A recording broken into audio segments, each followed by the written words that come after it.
Bonjour, Loïc Lubino, Société Acerva Lamballe. Je vais vous présenter un projet de fabrique d'aliments à la ferme chez SCE Lichouette. Donc les matières premières arrivent dans la fosse de réception. De la fosse de réception, on a la vis de fosse qui nous élève le produit vers un pré-nettoyeur ou non par le biais d'un bipass. Du pré-nettoyeur, on alimente le pied d'élévateur. Et puis je vous invite à me suivre là-haut pour voir la destination du produit. Donc on vient d'arriver sur la plateforme de l'élévateur où le produit arrive sur la boîte à barillet qui elle va rediriger vers une des 4 cellules extérieures. Le produit passe à travers des tuyauteries gravitaires, donc c'est de la tuyauterie à forte épaisseur pour éviter qu'elle s'abîme trop vite.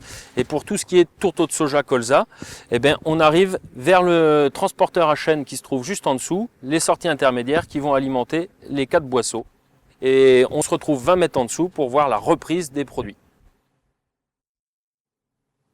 Donc on est de retour au niveau 0, on aperçoit derrière vous les 2 cellules extérieures, les vis de reprise des cellules qui alimentent une vis collectrice horizontale qui va alimenter la fabrique d'aliments, les fameux silos de tourteau, soja, tournesol et colza avec la particularité c'est le cône à 60 degrés pour éviter le voûtage, les boîtards de reprise avec les vannes de réglage et les vis qui vont elles alimenter le bloc fabrique également.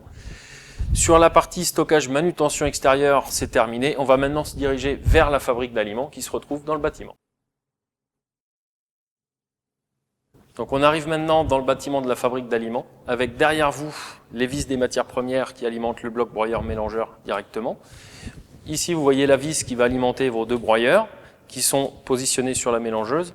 Le stockage des CMV avec des silos acier cône 60 degrés, des boîtards à décompression, des vis avec des vannes de réglage qui vont alimenter, elles, directement la mélangeuse.